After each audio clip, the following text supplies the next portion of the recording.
32-year-old woman, she killed 4 children. ఒక particular date లో చంపింది. Ekadashi was the day when she has killed all these 4 kids. Ma'am, మీ experience లో ఒక case ఏదైనా మర్చిపోలేని చూసారా? ఒక young woman, it has come for autopsy examination. So ఆ చెక్ చేసే ప్రాసెస్ లో when they came to the reproductive system, uterus లో there was a small foetus. 15 to 19 girls అనుకుంటా. బాడీని పీసెస్ కింద కట్ చేసి he has drop the pieces into the suddenly in his water tank they found lot of skulls and bones. Oh my god. Husband wife ని చంపేశాడు. ఇంటి కింద ఉన్న tiles లో పాతి పెడితే మళ్ళీ కొన్ని రోజుల తర్వాత వైఫ్ ని తీసి సెక్స్ చేసి మళ్ళీ పాతి పెడతారు. ఆ అమ్మాయిని బాగా కొట్టుకుంటూ 3rd floor నుంచి 2nd floor దాకా తీసుకొచ్చి అక్కడి నుంచి and they enjoy the attention that they get out of the killing. ఒక డెత్ ని సూసైడ్ లాగా ప్లాన్ చేసినా కూడా మీరు ఫస్ట్ ఫైండ్ అవుట్ చేసే ఇన్స్టెన్స్ ఏంటి? న్యాచురల్ సూసైడ్ లో ఏమవుతుందంటే లెగ్స్ అనేవి చాలా స్ట్రైట్ గా ఉంటాయి, ఇలా ఉంటాయి, ఫ్రీ ఫాలింగ్ లాగా ఉంటాయి హ్యాండ్స్ అండ్ లెగ్స్. సూసైడ్ చేసుకోవాలనుకున్నప్పుడు they will either prefer right side or left side. A case remains a secret until some suspicion is raised about the death.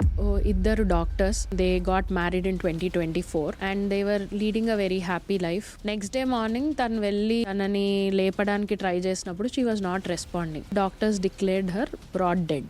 Report రాగానే in the report there was a shocking revelation. ఏంటి అంటే, so what is death according to you?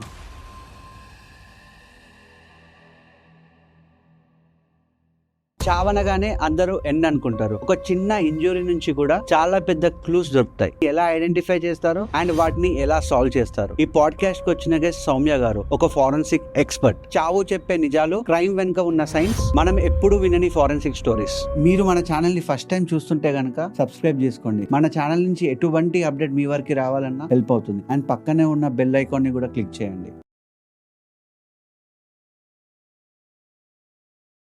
నమస్తే madam. నమస్తే అండి. ఎలా ఉన్నారు? బాగున్నాను. Welcome to Akshay Baba podcast. Thank you. So రీసెంట్గా ఒక న్యూస్ చదివాను మేడం. ఫ్రెండ్స్తో కలిసి ఒక అమ్మాయి పార్టీకి వెళ్ళింది, న్యూ ఇయర్ పార్టీకి. సో న్యూ ఇయర్ పార్టీకి వెళ్ళినప్పుడు తను చనిపోయి వచ్చిందనమాట. సో డెడ్ బాడీ ఇంటికి వచ్చాక వాళ్ళ డాడీకి డౌట్ వచ్చింది. ఎందుకు డౌట్ వచ్చింది అంటే, తన క్లోజ్ ఫ్రెండ్స్ ఎవరితో అయితే పార్టీకి వెళ్ళిందో డెడ్ బాడీ ఇంటికి వచ్చాక వాళ్ళు రాలేదు. సో వాళ్ళ ఫాదర్కి డౌట్ వచ్చి బాడీని పోస్ట్ మార్టంకి ఇచ్చారు. అప్పుడు తెలిసింది ఏంటంటే ఇంజురీస్ వల్ల అమ్మాయి చనిపోయింది అని చెప్పి తెలిసిందనమాట. సో ఇలాంటి ఎన్నో చావులు మన చుట్టూ జరుగుతున్నాయి.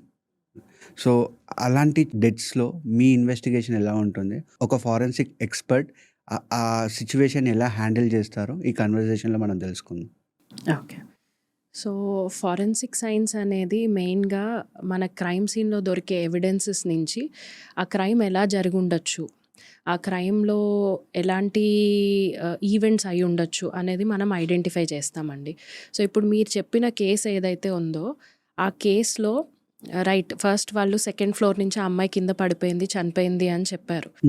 తర్వాత ఎప్పుడైతే ఫాదర్కి డౌట్ వచ్చి వెళ్ళి పోలీస్కి కంప్లైంట్ ఇచ్చి this is not accidental death, దీంట్లో ఏదో ఫౌల్ ప్లే ఇన్వాల్వ్డ్ ఉంది, ఒకసారి మీరు ఇన్వెస్టిగేట్ చేయండి అని రిక్వెస్ట్ చేసినప్పుడు police have gone, they went to the crime scene.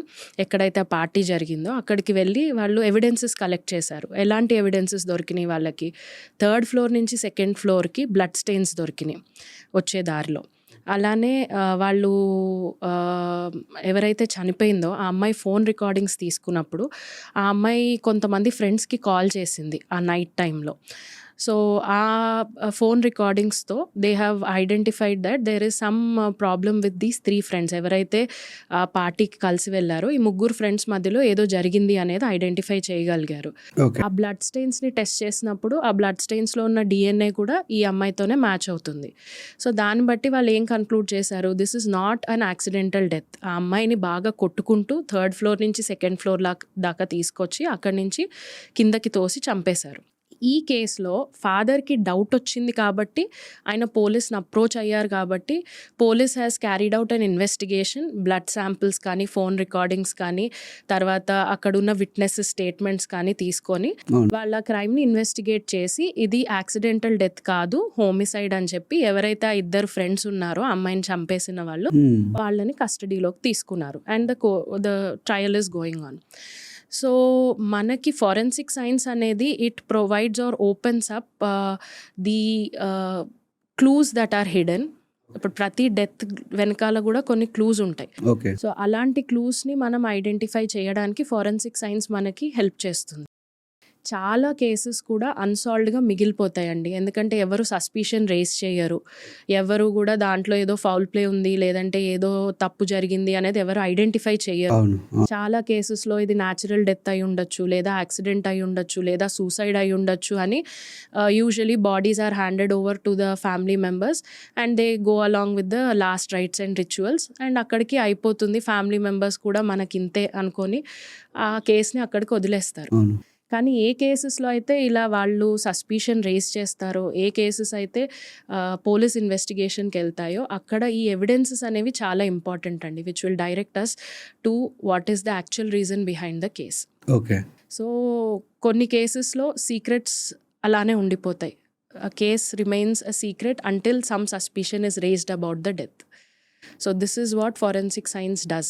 We try to collect evidences and try to reconstruct the events. ఏవైతే జరిగినాయో, క్రైమ్ ఎలా జరిగి ఉండొచ్చు అనేది ఒక స్టోరీని డెవలప్ చేసి ఎక్స్ప్లెయిన్ చేయడమే ఫోరెన్సిక్ సైన్స్ యొక్క మెయిన్ గోల్. ఓకే.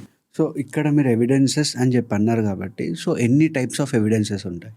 ఇప్పుడు ఎవిడెన్సెస్లో ఫిజికల్ ఎవిడెన్సెస్ ఉంటాయండి, కెమికల్ ఎవిడెన్సెస్ ఉంటాయి, తర్వాత బయాలజికల్ ఎవిడెన్సెస్ ఉంటాయి, సెరలాజికల్ ఎవిడెన్సెస్ ఉంటాయి, then we have document related evidences, okay. తర్వాత ఇంప్రెషన్ రిలేటెడ్ ఎవిడెన్సెస్ ఉంటాయి. Depending upon the case circumstances మనం డిఫరెంట్ ఎవిడెన్సెస్ని కలెక్ట్ చేస్తాము. ఇప్పుడు నేను అన్న ఫిజికల్ ఎవిడెన్సెస్ ఉన్నాయి.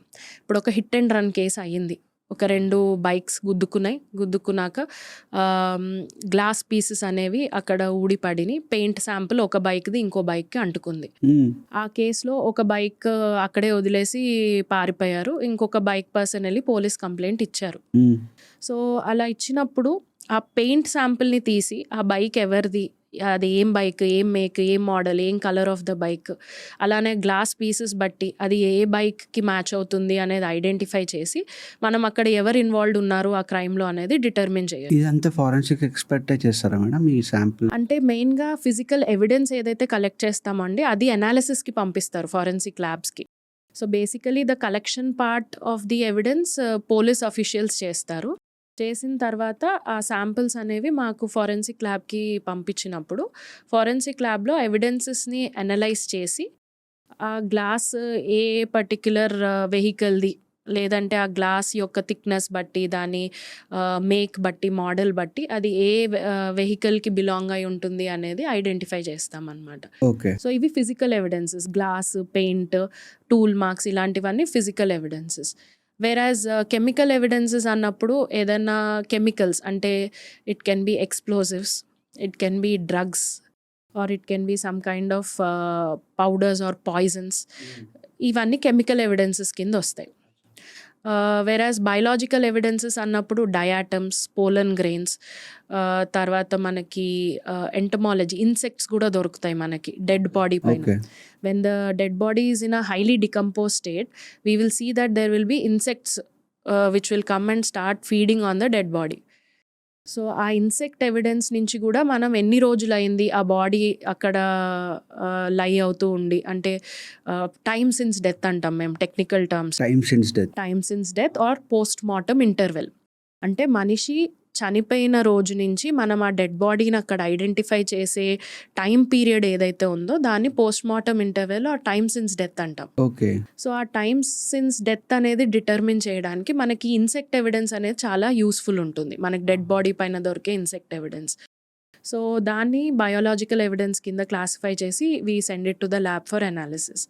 తర్వాత సెరలాజికల్ ఎవిడెన్సెస్ ఉంటాయి, ఇవి most common type of evidences అండి. ఎలాంటి పెద్ద క్రైమ్స్ జరిగినా, కొంచెం మేజర్ క్రైమ్స్ జరిగినప్పుడు, మర్డర్స్ అలాంటివి, బ్లడ్ శాంపిల్స్ కానీ, సెక్షువల్ అసాల్ట్స్ జరిగినప్పుడు సెమెన్ శాంపిల్స్ కానీ, అదర్వైజ్ ఇంకా వేరే ఏదైనా కాన్ఫ్లిక్ట్ అయినప్పుడు, లేదంటే స్ట్రగుల్ జరిగినప్పుడు విక్టిమ్కి పర్పెట్రేటర్కి మధ్యలో సలైవా శాంపిల్స్ కానీ, స్వెట్ శాంపిల్స్ కానీ ఇలాంటివి ట్రాన్స్ఫర్ అవుతాయి. సో ఇవన్నీ కూడా సెరలాజికల్ ఎవిడెన్సెస్ కింద క్లాసిఫై చేస్తాము. డాక్యుమెంటరీ ఎవిడెన్సెస్ అంటే ఫార్జరీ రిలేటెడ్ కేసెస్ లేదా హ్యాండ్ రైటింగ్ ఎగ్జామినేషన్. మనం క్రైమ్ సీన్కి వెళ్ళాము, సూసైడ్ కేసు అన్నారు, అక్కడ ఆబ్వియస్లీ ఒక సూసైడ్ కేసు అన్నప్పుడు కామన్గా మనకు కనిపించాల్సిన evidence suicide note. Suicide note తీసుకున్నప్పుడు అందులో ఉన్న హ్యాండ్ రైటింగ్ క్యారెక్టరిస్టిక్స్ బట్టి, ఆ పర్సన్ యూజ్ చేసిన లాంగ్వేజ్ బట్టి, ఆ పర్సన్ యూజ్ చేసిన పెన్ ప్రెషర్ కానీ, ఇండెంటేషన్స్ కానీ, వాడిన టర్మినాలజీస్ ఆర్ ఫ్రేజెస్ బట్టి ఆ సూసైడ్ నోట్ ఆ పర్సనే రాశాడా లేదంటే ఇంకెవరైనా రాసి అది అక్కడ పెట్టారా అనేది కూడా మనం ఐడెంటిఫై చేయొచ్చండి. ఓకే. సిగ్నేచర్ ఫార్జరీస్ కూడా కామన్ టైప్ ఆఫ్ ఎవిడెన్సెస్. అలానే మనకి కౌంటర్ఫీట్ కరెన్సీ వస్తుంది, కౌంటర్ఫీట్ పాస్పోర్ట్స్ వస్తాయి. ఇవన్నీ కూడా డాక్యుమెంటరీ ఎవిడెన్స్ కింద వచ్చేస్తాయి. సో ఇంప్రెషన్స్ రిలేటెడ్ ఎవిడెన్సెస్ అంటే finger prints, footwear impressions, bite marks, తర్వాత లిప్ ప్రింట్స్ అని దొరుకుతాయి, ఇయర్ ప్రింట్స్, ఇలాంటివి common type of impression related. ఎన్ని ఇంప్రెషన్స్ ఉంటాయి మేడం ఒక పర్సన్ బాడీలో? Fingerprints are basically the main common type of impressions that we find. Fingerprints are unique to an individual. Even DNA అనేది identical ట్విన్స్లో సేమ్గా ఉంటుందండి. ఇద్దరు ఐడెంటికల్ ట్విన్స్ ఉంటే DNA matches with both of them. But finger prints don't match even with the identical twins also. So finger prints are unique to an individual. They will help us identify who is the individual. Even if identical twins involved ఉన్నా కానీ ఆ ఇద్దరిలో ఎవరు చేశారు crime అనేది కూడా మనం identify చేయడానికి ఉంటుంది ఫింగర్ ప్రింట్స్. ఓకే. సో మనం క్రైమ్ సీన్కి వెళ్ళినప్పుడు ఈ ఫింగర్ ప్రింట్స్ అనేవి డిఫరెంట్ టైప్స్లో దొరుకుతాయి. మళ్ళీ వాటిని ఎవిడెన్షియరీ ఫింగర్ ప్రింట్స్ అంటాం. అవి ఎలా ఉంటాయంటే మనకి లేటెంట్ ఫింగర్ ప్రింట్స్ అని ఉంటాయి. అంటే మన కళ్ళకి కనిపించవు. ఫింగర్ ప్రింట్ ఉంటుంది సర్ఫేస్ మీద, అది మనం డైరెక్ట్గా చూసినప్పుడు మనకు కనపడదు. మనం ఏంటంటే ఒక యాంగిల్లో పర్టిక్యులర్ లైట్ సోర్సెస్ యూస్ చేసి అక్కడ ఫింగర్ ప్రింట్ ఉందా లేదా అనేది ఐడెంటిఫై చేసి దాన్ని కొన్ని పౌడర్స్ యూస్ చేసి డెవలప్ చేసి తర్వాత దాన్ని ఫోటోగ్రాఫ్ చేయడం కానీ లేదా లిఫ్ట్ చేసి మనం అనాలిసిస్కి తీసుకెళ్తాం ల్యాబ్కి. సెకండ్ టైప్ ఆఫ్ ప్రింట్స్ ఏంటంటే అండి వీటిని పేటెంట్ ప్రింట్స్ అంటాం. పేటెంట్ ప్రింట్స్ అంటే దీస్ ఆర్ విజిబుల్ ప్రింట్స్. అంటే మీరు వెళ్ళగానే అక్కడ చూడగానే మీకు కనపడతాయి ఆ ప్రింట్స్. ఇప్పుడు బ్లడ్ స్టెయిన్డ్ ఫింగర్ ప్రింట్ ఉంది, లేదా ఒక ఫుట్వేర్ ఇంప్రెషన్ ఉంది, ఒక షూ మార్క్ ఉంది, బ్లడ్లో ఫిల్ అయ్యి అక్కడ పెట్టారు, షూ మార్క్ ఉంది. సో ఇవన్నీ కూడా మనకు కనిపించే ప్రింట్స్ అనమాట. వీటిని patent prints or visible prints అంటాం. థర్డ్ టైప్ వచ్చేసి semi visible prints. Semi visible prints ఏంటంటే ఇవి 3 డైమెన్షనల్ ఉంటాయి. అంటే ఏదైనా సాఫ్ట్ మెటీరియల్లో, వ్యాక్స్లో కానీ లేదంటే వ్యాజిలిన్లో కానీ అలాంటి ఏదైనా సాఫ్ట్ మెటీరియల్లో ఫింగర్ పెట్టినప్పుడు ఆ ప్రింట్కి ఒక డెప్త్ కూడా వస్తుంది. సో వాటిని సెమీ విజిబుల్ ప్రింట్స్ అంటాం. సో వాటిని ఏంటంటే కాస్టింగ్ యూస్ చేసి డెవలప్ చేస్తాం అన్నమాట. అంటే ఏదైనా ప్లాస్టర్ ఆఫ్ ప్యారిస్ లాంటిది, పిఓపి లాంటిది యూస్ చేసి దాంట్లో పోర్ చేసి దాన్ని లిఫ్ట్ చేస్తాము. So that we understand the ridge characteristics. So ఇలాంటివి ఇంకా చాలా టైప్ ఆఫ్ ఎవిడెన్సెస్ ఉన్నాయండి. Even if you go for cyber crime, cyber related evidences are different. ఇప్పుడు based on the type of crime computers can be evidences, లేదంటే ఏదైనా pen drive evidence అవ్వచ్చు. Otherwise mobile ఫోన్తో crime జరిగితే mobile phones కూడా evidences అవ్వచ్చు. And ఇంతకుముందు మీరు చెప్పినప్పుడు డయాటమ్ అని చెప్పారు కదా, డయాటమ్ అంటే ఏంటి? డయాటమ్స్ ఆర్ మైక్రోస్కోపిక్ ఆల్గే అండి. చాలా చిన్నగా ఉంటాయి. They are not visible to the human naked eye. And ఇవి ఎక్కువ ఏంటంటే మనకి వాటర్ బాడీస్లో లేదంటే సాయిల్లో కానీ మనకి దొరికే ఛాన్సెస్ హైగా ఉంటాయి diatoms. Okay. So drowning cases జరిగినప్పుడు, డ్రౌనింగ్ అంటే మనిషి నీళ్ళల్లో పడి చనిపోయినప్పుడు, అలాంటి కేసెస్ని మనం డ్రౌనింగ్ కేసెస్ కింద క్లాసిఫై చేస్తాం. సో అలాంటి బాడీస్ మనకి పోస్ట్ మార్టం ఎగ్జామినేషన్కి వచ్చినప్పుడు ఫస్ట్ ఎవిడెన్స్ మనం కలెక్ట్ చేయాల్సింది వాళ్ళ విసరల్ శాంపిల్స్. ఎలా అంటే లంగ్స్ కలెక్ట్ చేస్తాం. విసరల్ అంటే లంగ్స్ కానీ లేదంటే స్టమక్ శాంపిల్ కానీ ఇంటెస్టైన్ శాంపిల్స్ కానీ వీటిని మనం పోస్ట్ మార్టం చేశాక కలెక్ట్ చేసి we place them into separate jars and forensic ల్యాబ్స్కి సెండ్ చేస్తారండి అనాలిసిస్ కోసం. అంటే అందులో పాయిజన్ ఉందా, లేదంటే ఏమైనా డ్రగ్ తీసుకున్నారా, ఆల్కహాల్ కన్జ్యూమ్ చేశారా, ఆర్ ఇలాంటి ఏమైనా డయాటమ్స్ లాంటివి ఏమైనా ఉన్నాయా అనేది ఐడెంటిఫై చేస్తారు ఫారెన్సిక్ ల్యాబ్స్లో టెస్ట్ చేసి. సో డయాటమ్స్ అనేవి డ్రౌనింగ్ కేసెస్లో చాలా ఇంపార్టెంట్ ఎవిడెన్సెస్. ఎందుకు ఇంపార్టెంట్ ఎవిడెన్సెస్ అంటే డ్రౌనింగ్ కేసెస్లో మనకి 2 రకాలు మనం ఐడెంటిఫై చేయొచ్చు: antemortem drowning, post mortem drowning. Antemortem drowning అంటే మనిషి బతికుండంగా నీళ్ళల్లో పడడం వల్ల వాళ్ళ డెత్ అయితే దాన్ని యాంటీమార్టం డ్రౌనింగ్ అంటాం. ఓకే. పోస్ట్ మార్టం డ్రౌనింగ్ అంటే మనిషి చనిపోయి already due to other reasons person చనిపోయాడు, చనిపోయిన తర్వాత బాడీని వాటర్లోకి డ్రౌన్ చేసేసి if they are showing it like a homicide దాన్ని పోస్ట్ మార్టం డ్రౌనింగ్ అంటాం. ఓకే. సో ఈ డయాటమ్స్ అనేవి యాంటీమార్టమ్ డ్రౌనింగా, పోస్ట్మార్టమ్ డ్రౌనింగా అని చెప్పడానికి చాలా యూస్ఫుల్ ఎవిడెన్సెస్ అనమాట. సో యాంటీమార్టమ్ డ్రౌనింగ్లో ఎలా మనం ఐడెంటిఫై చేస్తామంటే లంగ్ శాంపిల్స్ ఇలాంటివన్నీ మనం కలెక్ట్ చేస్తాం కదా అటాప్సీ చేసినప్పుడు. దాంట్లో మనం టెస్ట్ చేస్తామండి. దాన్ని ఒక యాసిడ్ డైజెషన్ టెస్ట్ అంటాం. సో మన లంగ్ శాంపిల్ని తీసుకెళ్ళి నైట్రిక్ యాసిడ్ యాడ్ చేసి దాన్ని డైజెస్ట్ చేస్తాం శాంపిల్ని. We digested to such an extent that tissues మొత్తం అంతా డిస్రప్ట్ అయిపోయి ఓన్లీ డయాటమ్స్ మాత్రం ఉండిపోతాయి. ఎందుకు డయాటమ్స్ ఉండిపోతాయి అంటే డయాటమ్ పైన ఒక సిలీషియస్ లేయర్ ఉంటుంది. అంటే అదొక సార్ట్ ఆఫ్ వాల్ లాగా. సో అది యాసిడ్ రెసిస్టెంట్ అనమాట. సో ఎంత యాసిడ్ వేసినా మన బాడీ టిష్యూస్, సెల్స్ అన్నీ కూడా డిస్రప్ట్ అవుతాయి, కానీ డయాటమ్స్ మాత్రం డిస్రప్ట్ అవ్వవు. They will remain as it is. So మనం యాసిడ్ యాడ్ చేసి టిష్యూస్ని మొత్తం డిసింటిగ్రేట్ చేసి ఆ డయాటమ్స్ని మాత్రమే సెపరేట్ చేసి మైక్రోస్కోప్ కింద పెట్టి అబ్జర్వ్ చేస్తాము. డయాటమ్స్ ఉన్నాయి అనుకోండి, we say that it is antemortem drowning. Diatoms లేవు అంటే it is post mortem drowning. ఇప్పుడు మీరు అడగచ్చు, డయాటమ్స్ ఉంటే ఎలా చెప్తున్నారు మేడం, లేకపోతే ఎలా అని.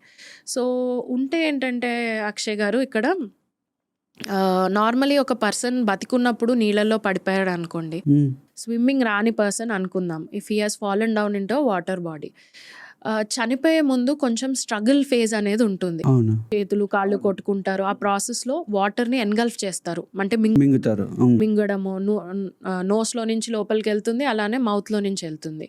సో కాసేపు వాళ్ళు ప్రాణంతో ఉంటారు కాబట్టి మన బాడీ సర్క్యులేటరీ సిస్టమ్ అంతా రన్ అవుతూనే ఉంటుంది. కాబట్టి ఈ డయాటమ్స్ అనేవి వాటర్లో నుంచి they enter into lungs and other visceral tissues అనమాట. అంటే స్టమక్, లంగ్స్, ఇంటెస్టైన్ ఇలాంటి పార్ట్స్లోకి అన్నిటికీ వాటర్ వెళ్తుంది. ఆ వాటర్లో ఈ డయాటమ్స్ కూడా ఉంటాయి కాబట్టి డయాటమ్స్ కూడా ఆటోమేటికలీ ఆర్గన్ సిస్టమ్స్లోకి వెళ్ళిపోతాయి.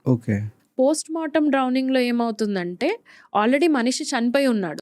సో వాటర్లోకి పడేసినా కూడా వాటర్ అనేది జస్ట్ మన నాస్ట్రిల్స్ నుంచి, మౌత్ నుంచి, ఇయర్స్ నుంచి కొద్దిగా లోపలికి వెళ్తుంది, కానీ బికాస్ సర్క్యులేటరీ సిస్టమ్ స్టాప్ అయిపోయింది కాబట్టి డయాటమ్స్ అనేవి ఈ డీపర్ టిష్యూస్లోకి వెళ్ళవు. సో డయాటమ్స్ దొరికితే మనం యాంటీమార్టమ్ డ్రౌనింగ్ అంటాము, దొరకకపోతే పోస్ట్ మార్టమ్ డ్రౌనింగ్ అనేది కన్ఫర్మ్ చేస్తాం. అలానే వాళ్ళు ఏ వాటర్ బాడీలో పడి చనిపోయారు అనేది కూడా ఐడెంటిఫై చేయొచ్చు డయాటమ్స్తో. మనం ఏ వాటర్ శాంపిల్లో అయితే వాళ్ళ డెడ్ బాడీ రికవర్ చేస్తామో ఆ వాటర్ శాంపిల్ తీసుకొని దాంట్లో ఉన్న డయాటమ్స్ని ఇక్కడ మనకి బాడీలో దొరికిన డయాటమ్స్తో we can compare. Same diatoms ఉంటే అక్కడే పడి చనిపోయారు అనేది కన్ఫర్మ్ చేయొచ్చు. డయాటమ్స్ డిఫరెంట్గా ఉంటే వేరే ఎక్కడో డ్రౌన్ అయి ఉండొచ్చు, కానీ బాడీ ఫ్లోతో కొట్టుకుంటూ ఇక్కడికి వచ్చి మనకి రికవర్ అయ్యే టైంకి వేరే ప్లేస్లో దొరకచ్చు.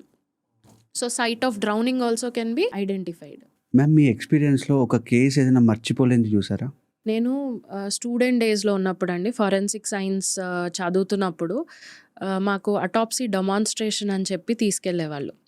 అంటే it's a part of our curriculum అనమాట.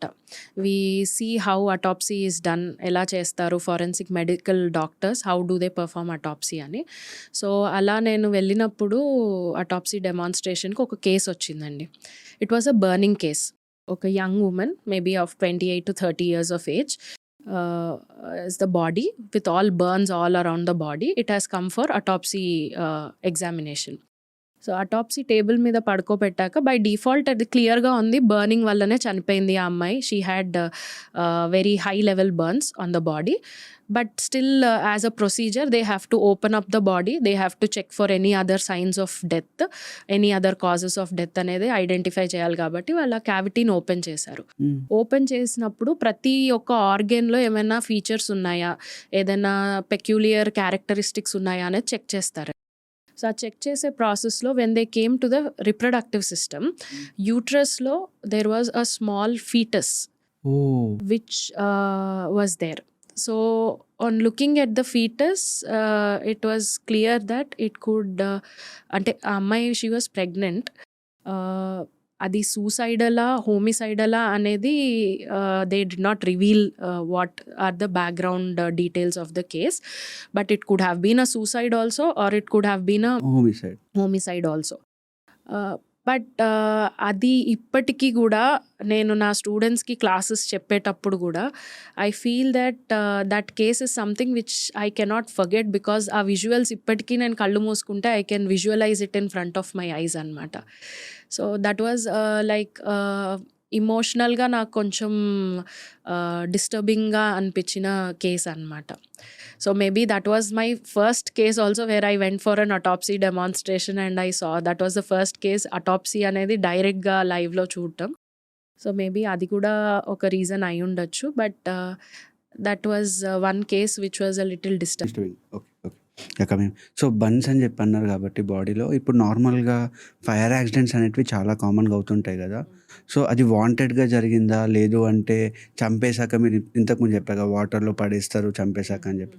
సో చనిపోయాక బాడీని తీసుకెళ్ళి బర్న్ చేశారా? అనేది కూడా ఐడెంటిఫై చేయొచ్చా? అంటే అది case to case basis depend అయి ఉంటుందండి. కొన్ని కేసెస్‌లో మనకు కంప్లీట్‌లీ బర్న్డ్ బాడీస్ దొరికితే చెప్పడం కష్టం. But when it is a semi burned body మనం చెప్పడానికి ఉంటుంది. అది చనిపోయాక బర్న్ చేశారా? లేదంటే చనిపోకముందే బర్నింగ్ జరిగిందా అని. ఇప్పుడు నేను ఒక కేస్ గురించి చెప్తాను. This happened in Delhi. Hmm. So there was a person who was అంటే బర్న్ట్ బాడీ దొరికింది ఒక ఇంటి లోపల. It was bolted from inside. So people thought it must have been an accidental death. AC blast అవ్వడం వల్ల death జరిగింది అని అనుకున్నారు. Okay. But later when post mortem ఎగ్జామినేషన్కి తీసుకెళ్ళినప్పుడు when they were doing autopsy examination normally burnt బాడీస్లో కామన్గా చూసేది మనం కార్బన్ మొనాక్సైడ్ పాయిజనింగ్ అండి. So if the person is alive he will inhale the carbon dioxide during the burning and usually లంగ్స్లో cherry red coloration అనేది మనం identify చేస్తాము. Okay. So అది ఉంది అంటే the person was alive at the time of burning and he has inhaled the carbon monoxide which led to poisoning and death అని చెప్పొచ్చు.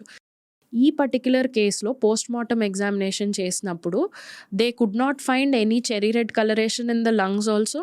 They could not find any carbon monoxide particles in the blood sample or in the nostrils or anywhere.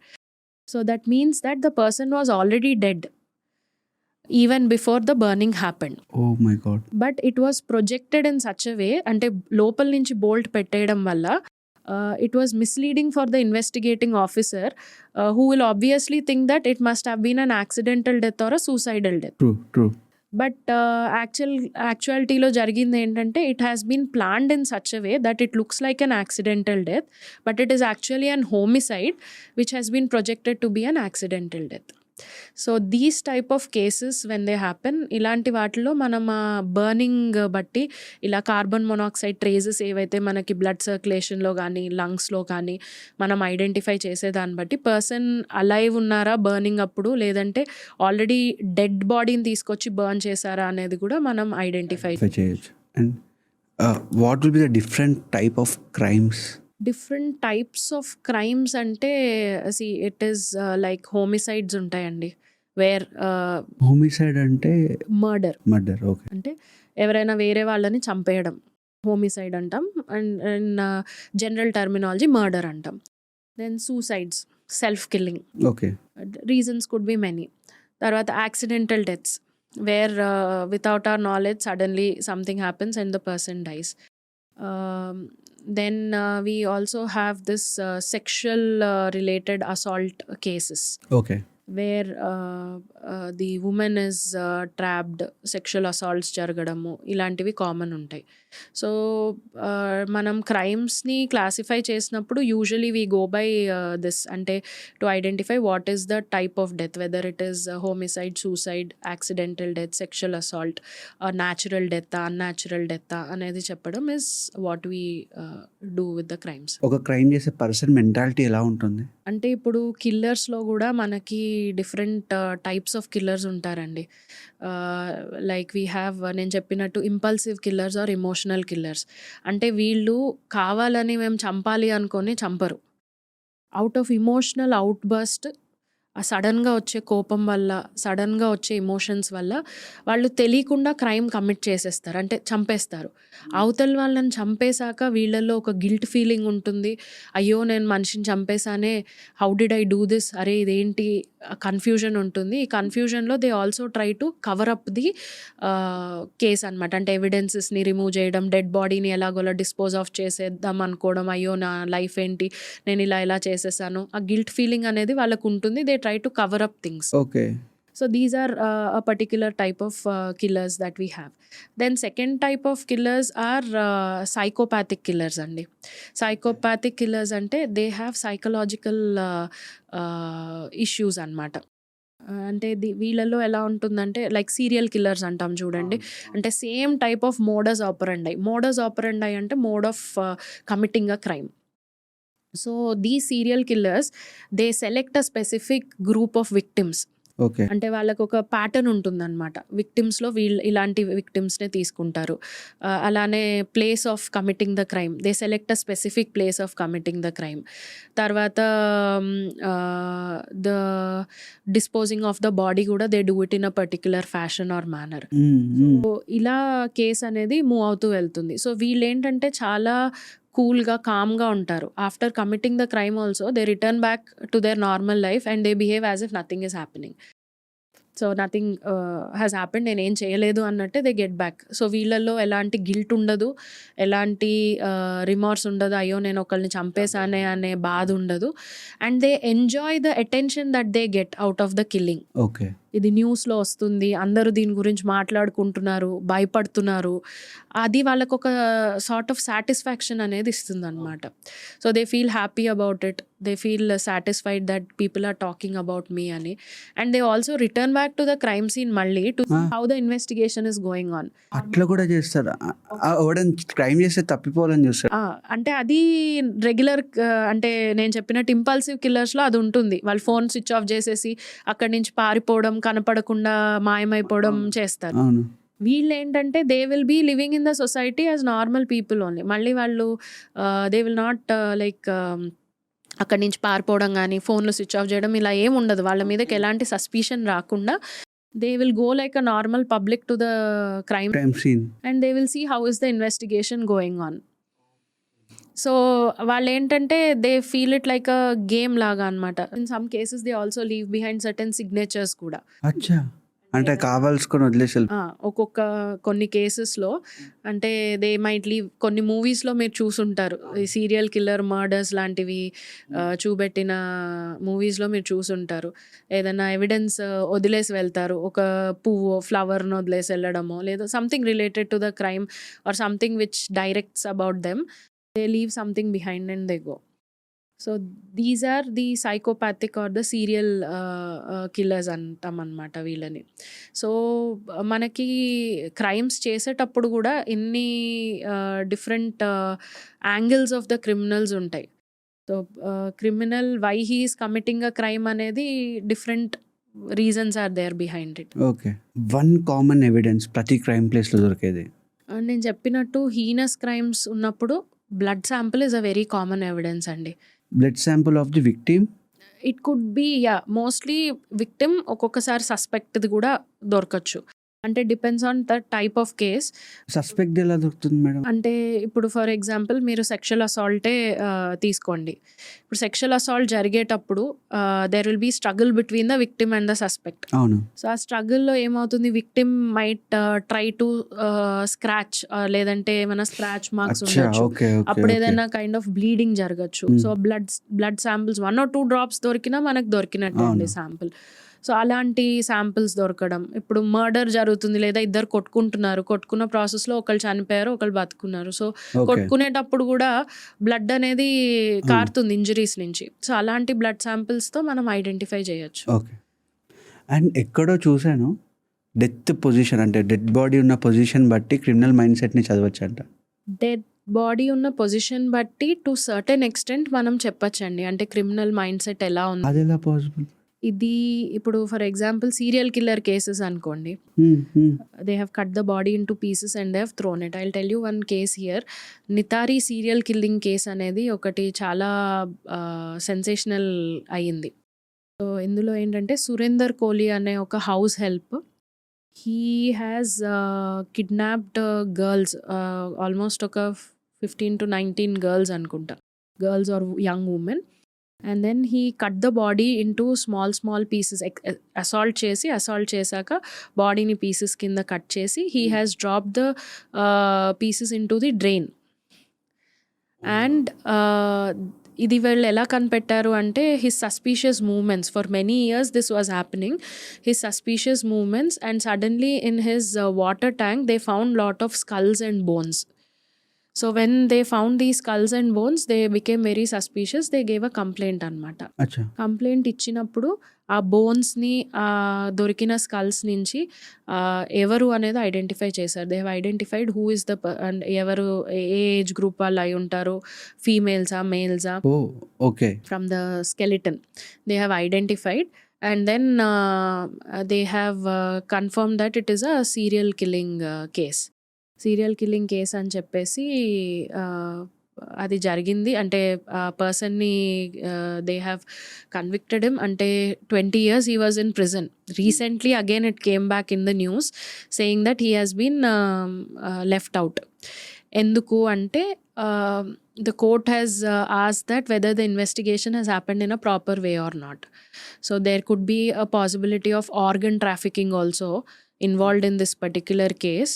So just based on the evidences that were there we cannot confirm. Ante organ trafficking కూడా జరుగుతుందా? organ trafficking is also a common type of crime that happens. Real story చెప్తున్నాను. ఇక్కడ న్యూస్లో చదివాను అనమాట. ఏంటిది అంటే husband వైఫ్ని చంపేశాడు. వైఫ్ని చంపేశాక ఇంటి కింద ఉన్న టైల్స్లో పాతి పెడితే మళ్ళీ కొన్ని రోజుల తర్వాత వైఫ్ని తీసి సెక్స్ చేసి మళ్ళీ పాతి పెడతాడు అనమాట. సో ఇలాంటి టైప్ ఆఫ్ మైండ్ సెట్ ఎందుకు ఉంటుంది ఒక పర్సన్కి? అంటే ఇది నార్మల్ పర్సన్స్లో ఉండే బిహేవియరల్ ప్యాటర్న్స్ కాదండి. వీటిని ఏమంటామంటే మనం పారాఫిలిక్ బిహేవియర్స్ అంటాం. So psychologically they are not people who are normal individuals. They have very fantasies అంటారు చూడండి, అలాంటి టైప్ ఆఫ్ మెంటాలిటీ ఉంటుంది వీళ్ళకి. ఓకే. కేస్ని మనం నెక్రోఫీలియా అంటాం. నెక్రోఫీలియా. నెక్రో అంటే dead, philia is loving. So these people get the pleasure when they see a dead body. So that is called as necrophilic behavior anamata. They love dead bodies basically. చచ్చిపోయిన love చేయడం ఏంటి? That is their mentality or that's వాళ్ళ psychology అలా ఉంటుందండి. దాన్ని నెక్రోఫీలియా అంటాం. So నెక్రోఫీలియా and ఈ sadistic behaviours అన్నీ కూడా వీటిని పారాఫిలిక్ బిహేవియర్స్ అంటాం. ఇలాంటివి అన్యాచురల్ అఫెన్సెస్ చాలా ఉంటాయి. న్యాచురల్ సెక్షువల్ అఫెన్స్లో మనం ఓన్లీ రేప్ చూస్తాము. తర్వాత మెయిన్లీ రేప్ ఉంటుంది and any kind of physical assault ఉంటుంది. Then in case of unnatural sexual offences necrophilia is one. ఈ సాడిస్టిక్ బిహేవియర్స్ ఉంటాయి. బీస్టియాలిటీ అంటాం. Bestiality is a person having sex with an animal of a lower grade like a dog or any other animal. That is called as bestiality. Okay. So ఇలాంటి unnatural sexual offences చాలా రకాలు ఉన్నాయండి. అంటే if you get in to medicine or deeper into the medical forensic medicine you will get to know more terminology అనమాట. Bestiality అంటాము. తర్వాత oral sex is one more type of unnatural offence which is considered.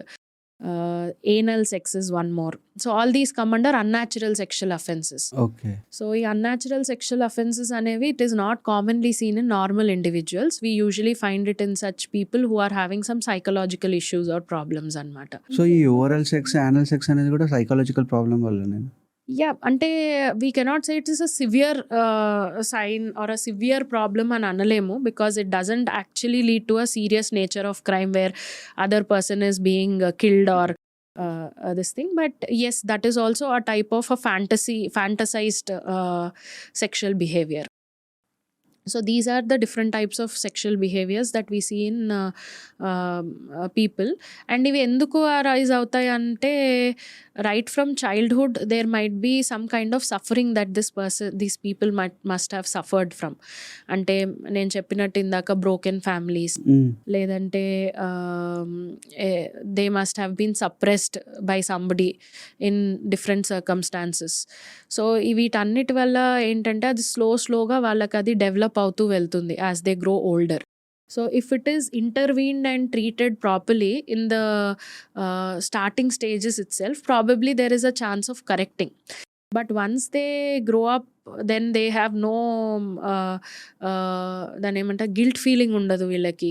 ఎలాంటి type of బాధ ఉండదు. అరే ఒకళ్ళని మనం ఇబ్బంది పెడుతున్నాం, బాధ పెడుతున్నాం అనే ఫీలింగ్ ఉండదన్నమాట. They just do the crime అంతే.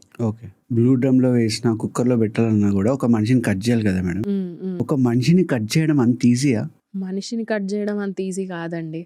ఇప్పుడు మనం చికెన్ షాప్‌కో, మటన్ షాప్‌కో ఎళ్తాము. You must have seen that person ఒక చికెన్‌ని, మటన్‌ని కట్ చేయడానికి ఎంత స్ట్రెంత్ యూజ్ చేస్తూ ఉంటాడు. And you must have seen the knife that the person uses also.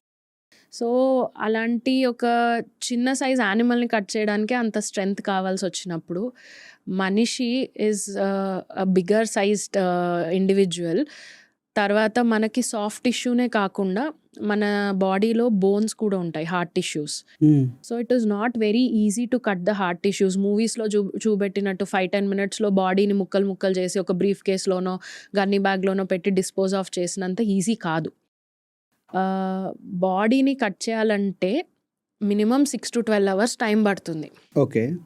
And even forensic medicine doctors ఎవరైతే అటాప్సీ పర్ఫామ్ చేస్తారో వాళ్ళు కూడా they use high end tools. అంటే ఎలక్ట్రిక్ లేదంటే ఈ బుచ్చర్స్ నైఫ్ లాంటి పెద్ద పెద్ద నైఫ్స్ యూస్ చేస్తారు to cut open. And even dissection knifes అంటాం, అలాంటి వాటిని యూస్ చేసి they cut open the body cavity. ఇంకా వాళ్ళు ఏం చేస్తారు, ఓన్లీ బాడీ క్యావిటీస్ని కట్ చేస్తారు. ఇక్కడ మొత్తం బాడీని బ్రేక్ చేసి ముక్కలు ముక్కలు చేసి they have to put it in to the cooker or they have to put it in to the drum. So it is not very easy. It requires physical strength also. It requires lot of time also. And ఇలా బాడీని cut చేసేటప్పుడు blood flow కూడా చాలా హెవీగా ఉంటుంది. అంటే you will see a pool of blood that will get deposited there. దాన్ని cleanup చేయడం కూడా అదొక పెద్ద టాస్కే కదా. So only criminal who is very determined that he should not get caught, లేదా నేను దొరకకూడదు, ఎవిడెన్స్ దొరకకూడదు అనుకున్న లాంటి వాళ్ళు మాత్రమే they will take all this extra strain in order to cut the body and put it. So Jeffrey Dahmer case గురించి విన్నారు కదా madam. So one of the most disturbing case which haunts for longer period. So దాని గురించి కొంచెం చెప్తారా? ఈ Jeffrey Dahmer case అనేది around 1978 ఆ రేంజ్లో జరిగిన కేస్ అండి. సో ఈ కేసులో ఏంటంటే ఎవరైతే క్రిమినల్ ఉన్నారో he has killed around 15 young men కానీ బాయ్స్ని కానీ he has selected them as victims. Okay. So he used to lure them either for money or for other favors, and he used to take them home. వాళ్ళని ఇంటికి తీసుకెళ్ళినాక వాళ్ళని చంపేసి వాళ్ళ body parts కనపడకుండా ఉండడానికి యాసిడ్లో ముంచేయడం. So యాసిడ్లో వేసినప్పుడు టిష్యూస్ అన్నీ disturb అయిపోతాయి, డిఎన్ఏ కూడా డిస్ట్రాయ్ అయిపోతుంది. ఓకే. యాసిడ్స్లో వేసేసేవాడు. And there is also an allegation in this case about cannibalism. Cannibalism అంటే హ్యూమన్ ఫ్లెష్ ఈటింగ్ అనొచ్చు, హ్యూమన్ మీట్ ఈటింగ్ని క్యానిబాలిజం అంటాం. Okay. That also is there in this particular case. So ఈ case ఎందుకు ఇంత సెన్సేషనల్గా మారింది అంటే more than what has actually happened in the case, it is about the psychology of the criminal who has committed the crime. So he was like any other normal neighbour అనమాట. very calm, very shy kind of a person, and nobody even suspected that he could have committed such crimes ani. But what he has suffered is during his childhood వాళ్ళ parents ఎప్పుడు కొట్టుకుంటూ ఉండేవాళ్ళు. వాళ్ళ father was a chemist, mother was having some kind of mental disorder or mental issues, psychological issues. So she was suffering. So this boy never got attention from his parents. Okay. నాకు ఒకళ్ళు ఉన్నారు అనేది చూపెట్టుకోవాలి, ఆ loneliness cover చేయడానికి he started doing these kind of activities అనమాట. అంటే ఎవరినైనా అబ్బాయిలని తీసుకెళ్ళి వాళ్ళని కొన్ని రోజులు బాగానే చూసుకున్నట్టు చూసుకొని then killing them, then dipping the body and then destroying the evidence. ఇది ఎప్పుడు బయటకు వచ్చిందంటే one of the victims he escaped from this boy and he went and complaint to the police also that I am in danger, please help me అని. So the police went back to his house to see what is actually happening. So అక్కడికి వెళ్ళి చూసినప్పుడు he found some suspicious things all around the house. Police found that. Police found it. But still he was so polished and gentlemen లాగా అనిపించి ఆయన చెప్పే మాటలు విని ఈ సెడ్ దట్ ఈ అబ్బాయిది ఏదో తప్పు ఉందని చెప్పి ఈ అబ్బాయిని మళ్ళీ అక్కడే వదిలేసి బయటకు వచ్చేసాడు. వచ్చేసిన తర్వాత even that boy was killed. So ఈ కేస్‌లో ఏమైందంటే basically because of the polished nature of the person, అంటే the way he was shy and very subtle, very calm kind of an individual, ఆ సస్పిషన్ అనేది ఎవరికీ ఫార్మ్ అవ్వదు. అవును.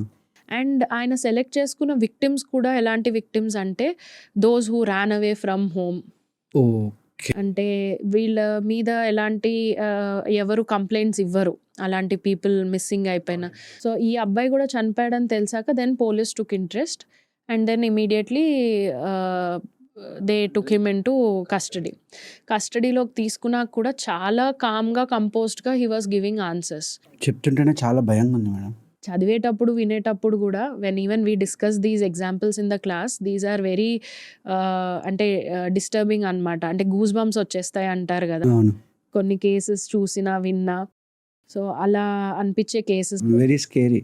Yeah right. ఒక డెత్ని సుసైడ్ లాగా ప్లాన్ చేసినా కూడా మీరు ఫస్ట్ ఫైండ్ అవుట్ చేసే ఇన్స్టాన్స్ ఏంటి, ఆ డెత్ ఆ సుసైడ్ అని తెలుసుకోవడానికి? అంటే ఒక హోమిసైడ్ని సూసైడ్గా వాళ్ళు ప్లాట్ చేసి అక్కడ క్రైమ్ సీన్లో ఇన్వెస్టిగేటర్స్ని మిస్లీడ్ చేయడానికి ట్రై చేస్తే first and foremost evidence will always be the dead body. Okay. So dead body దగ్గరికి వెళ్ళినప్పుడు most common way of projecting suicide is hanging అండి. అంటే హ్యాంగ్ చేసుకొని చనిపోయారు అన్నట్టు చూపెడతారు usually, because that is a very common form of suicide which we see in the society. So ఈ కేసెస్లో ఏమవుతుందంటే డెడ్ బాడీని తీసుకొని మనం ఎగ్జామిన్ చేసినప్పుడు the positioning of the dead body will be different when it is a natural suicide, and in case of a homicide which is projected as suicide, the position of the dead body will be different. Natural సూసైడ్లో ఏమవుతుందంటే legs అనేవి చాలా స్ట్రైట్గా ఉంటాయి. అచ్చా. Even hands also will be straight and will be projecting downwards, అంటే free falling ఇలా లాగా ఉంటాయి. Free Okay. ఫాలింగ్ లాగా ఉంటాయి hands and legs. And knot కూడా ఏమవుతుందంటే పర్సన్ సూసైడ్ చేసుకోవాలనుకున్నప్పుడు they will either prefer right side or left side. ఎవరు కూడా వెనకకో ముందుకో నాట్ చేసుకోరు, because this is more convenient to place a knot when we are trying to commit suicide. అంత డీపర్గా అనాలిసిస్ చేయాలా? We have to go in depth. So ఆ knot ఒక సైడ్కి వేసుకున్నప్పుడు మనం బాడీని ఎగ్జామిన్ చేసినప్పుడు we will find that the ligature mark అంటామండి. Rope mark. Rope okay. మార్క్ని రౌండ్. Ligature okay. మార్క్ అంటాం. ఓకే. సో న్యాచురల్ సూసైడ్లో ఏమవుతుందంటే లిగేచర్ మార్క్ అనేది U shaped or V shaped ఉంటుంది, and we find it only on one side. అంటే రెండు sides ఉండదు. మొత్తం కవర్ అయి ఉండదు, only half of the neck will be. ఎందుకంటే ఒక సైడ్ లీన్ సైడ్ రెండో సైడ్ నాట్ ఉంటుంది. ఆ నాట్ ఏమవుతుంది, ఇలా గాల్లోకి వేలాడుతూ ఉంటుంది. సో ఇటు సైడ్ మనకు ఆ లిగేచర్ మార్క్ అనేది మనకి కనిపించదు, ఏది న్యాచురల్ సూసైడ్ అయితే. అదే మనకి హోమిసైడ్ ప్రొజెక్టెడ్ యాజ్ సూసైడ్ అనుకోండి, అందులో ఏమవుతుందంటే యూజువలీ పర్సన్ని స్ట్రాంగులేట్ చేసి చంపేసే ఛాన్సెస్ హైగా ఉంటాయి. అంటే ఒక దుపట్టానో చున్నీనో రోపో మెడ చుట్టూతూ పెట్టేసి వెనక నుంచి స్ట్రాంగులేట్ చేస్తారు. వన్స్ స్ట్రాంగులేట్ అయ్యి ఆ పర్సన్ చనిపోయిన తర్వాత then they hang the body. Okay. And ఈ హ్యాంగ్ చేసినప్పుడు ఏమవుతుందంటే హోమిసైడ్లో body positioning will not be straight, కొంచెం యాంగులర్గా హ్యాంగ్ చేస్తారు, అండ్ అబ్నార్మల్ పొజిషన్స్లో హ్యాంగింగ్ కనబడుతుంది. And second thing we find is the knot position. So ఈ లిగేచర్ మార్క్ ఏదైతే ఉందో ఆ ligature mark homicide projected as suicide కేసెస్లో it will be in the front. Strangulate చేసినప్పుడు మార్క్ అనేది ఇక్కడ పడుతుంది. సో ఆ మార్క్ అనేది కంటిన్యూస్ ఉంటుంది, it is not that one side ఉంటుంది వన్ సైడ్ ఉండదు. సో ఆ లిగేచర్ మార్క్ బట్టి మనం అది హోమిసైడా సూసైడా అనేది చెప్పడానికి ఉంటుంది. సో ఇది ఒక ఆస్పెక్ట్ అయితే. సెకండ్ ఏంటంటే మనం హయాయిడ్ బోన్ అంటామండి, లోపల హయాయిడ్ బోన్ అనేది ఒకటి ఉంటుంది. యూజువలీ హ్యాంగింగ్ కేసెస్లో this bone has a fracture. ఆ ఫ్రాక్చర్ వల్లనే మనిషి చనిపోవడము. మీరు చూస్తే సూసైడ్ కేసెస్లో హ్యాంగింగ్లో టంగ్ కూడా బయటకు ప్రొట్రూడ్ అయ్యి సలైవా బయటకు వస్తూ ఉంటుంది. Okay. So this we see natural suicidal cases. But in case of homicide projected as suicide ఇలాంటివి మనకి ఫీచర్స్ కనిపించవన్నమాట. So internal hyoid bone fracture కూడా అది స్ట్రెయిట్‌గా అయిందా? లేదంటే ఒక యాంగిల్‌లో అయిందా? అనే దాన్ని బట్టి కూడా we can determine whether it is homicide or suicide. So మెయిన్‌గా dead body is the first main evidence that we look at to decide whether it is homicide or suicide. Dead body తర్వాత we will look at other circumstantial evidences also like suicide నోట్‌ని examine చేయడము, లేదంటే ఏదైనా పక్కన poison bottle పడుంది, ఆ poison బాటిల్‌లో ఉన్న poison నిజంగా ఈ పర్సన్ బాడీలో మనకు ట్రేసెస్ దొరికాయా లేదా? దానికి రిలేటెడ్ ఏమన్నా ఫీచర్స్ బాడీ మీద కనపడుతున్నాయా? సో ఇలాంటివి మనం ఎగ్జామిన్ చేస్తామన్నమాట. జస్ట్ ఇమాజిన్ ఒక స్కెలిటన్ దొరికింది చనిపోయాక. సో ఆ స్కెలిటన్ మేలా, ఫీమేలా, లేదు అంటే ట్రాన్స్‌జెండరా అనేది ఎలా తెలుస్తుంది మీకు? ఇది మనం ఫోరెన్సిక్ ఆంథ్రోపాలజీ అంటామండి. ఈ పర్టిక్యులర్ ఆస్పెక్ట్ మీరు ఏదైతే అడిగారో క్వెషన్. సో ఆంథ్రోపాలజీలో ఏంటంటే మనకి దొరికే క్రైమ్ సీన్‌లో దొరికే స్కెలిటల్ రిమైన్స్ నుంచి ఆ పర్సన్ ఎవరు, ఆ స్కెలిటన్ ఎవరిది అనేది చెప్పడం is the main goal of forensic anthropology. So మనం ఒక క్రైమ్ సీన్‌కి వెళ్ళినప్పుడు డెడ్ బాడీ ఒక్కొక్కసారి దొరుకుతుంది మనకి. ఒక్కొక్కసారి ఏమవుతుందంటే body might be in a highly decompose state. ఎక్కడైతే ఫేస్ మనకు కనబడదు, ఎవరా ఏంటి అనేది మనం ఐడెంటిఫై చేయలేకపోవచ్చు. Otherwise it might be completely skeletonized remains. అంటే చాలా రోజులు అయిపోయింది, బాడీ అలానే బయట పడుంది, డికంపోజ్ అయిపోయింది, మజిల్ టిష్యూ అంతా డికంపోజ్ అయింది, only bones are left behind. ఇలాంటి కేసెస్లో మనం బోన్స్ నుంచి పర్సన్ మేలా ఫీమేలా అనేది చెప్పొచ్చు, approximate age at the time of death చెప్పొచ్చు, height of the person estimate చేయొచ్చు, అలానే రేస్ ఆఫ్ ద పర్సన్ కూడా చెప్పొచ్చు. అంటే అమెరికనా, ఆస్ట్రేలియనా, ఆఫ్రికనా, ఇండియనా, రేషియల్ క్యారెక్టరిస్టిక్స్ అంటాం. సో అవి కూడా డిటర్మిన్ చేయడానికి అంటే త్రూ వీలుంటుంది bone structure based on the characteristics that we find inside the bones. So usually మనకి skull and pelvic girdle bones అంటాం. So skull is the main feature because చాలా బోన్స్ అన్ని కలిపితే ఆల్మోస్ట్ 22 బోన్స్ కలిపితే together we get the skull. Okay. So skull is the main bone of the the skeletal remain which will help us in identifying the sex of the person, age of the person, race of the person also. Whereas pelvic bones sex of the person determine చేయడానికి help చేస్తుంది, మేలా ఫీమేలా అని. So మనం ఇక్కడ మాట్లాడేటప్పుడు we should know 2 things అండి. ఒకటి, biological sex is different, gender is different. Biological sex అంటే who we are when we are born. Whether we are born as a boy or a girl, whether a male or a female, that is our biological sex. So these characteristics related to our biological sex will be seen in the skeletal remains because right from birth that is there. అంటే మనం as a foetus మనం mother వూమ్లో develop అయ్యేటప్పుడే మన sex అనేది determine అయిపోతుంది, male or female అని. So దానికి related skeletal features అనేవి కూడా అక్కడే డెవలప్ అయిపోతాయి. సో మనం పుట్టాక పెరిగే కొద్దీ అవే ఫీచర్స్ అనేవి కంటిన్యూ అవుతాయి throughout our life. Now what is gender? Gender is a psychological aspect. So when I am talking about gender, what I am thinking about myself is gender. అంటే with whom you are associating yourself is what is gender. ఇప్పుడు ఒక్కొక్కసారి ఏమవుతుంది, అబ్బాయిలాగా పుడతారు but they feel that they are more like they feel like wearing dresses like a girl, లేదంటే dressing up లేదా బొట్టు పెట్టుకోవడము.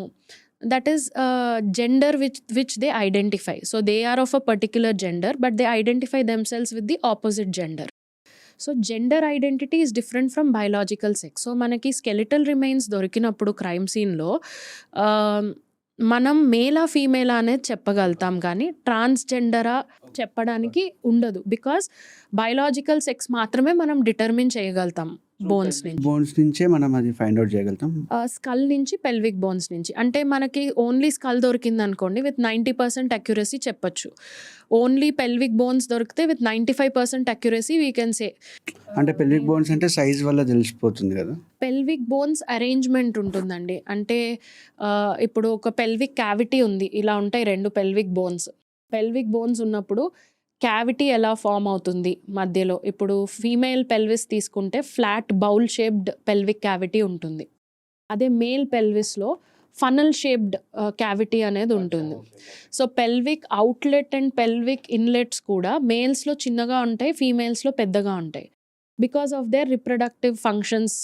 మేల్ రిప్రొడక్టివ్ సిస్టమ్కున్న ఫంక్షన్స్, ఫీమేల్ రిప్రొడక్టివ్ సిస్టమ్కున్న ఫంక్షన్స్ డిఫరెంట్ కాబట్టి based on that, because our pelvic bones are holding are main reproductive organs are the urinogenital organs కాబట్టి accordingly the pelvic bone sizes and the shapes also vary. దాన్ని బట్టి మేలా ఫీమేలా అనేది మనం assess చేయొచ్చు.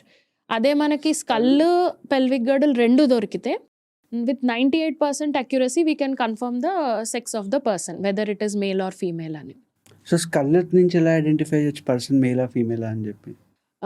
స్కల్లో కొన్ని ఫీచర్స్ ఉంటాయండి. ఫర్ ఎగ్జాంపుల్ మీ ఐబ్రోస్ మధ్యలో ఉన్న పొజిషన్, దీన్ని గ్లాబెల్లా అంటాం. మేల్ స్కల్లో ఇది కొంచెం ఎలివేటెడ్గా ఉంటుంది, అంటే బల్జ్డ్గా. ఓకే. వేరాస్ ఫీమేల్ స్కల్లో ఇది ఫ్లాట్గా ఉంటుంది. అలానే ఐబ్రో రిడ్జెస్ అంటాం, సూప్రా ఆర్బిటాల్ రిడ్జెస్ అని. ఈ ఐబ్రో కింద ఉండే ఏరియా మేల్స్లో ప్రామినెంట్గా ఉంటుంది, అంటే ఎలివేటెడ్గా ఉంటుంది. ఫీమేల్స్లో అది ఫ్లాట్గా ఉంటుంది. అలానే మనకు ఆసిపిటల్ ప్రొట్రూబరెన్స్ అంటాం, అది తల వెనకాల భాగంలో ఉంటుంది.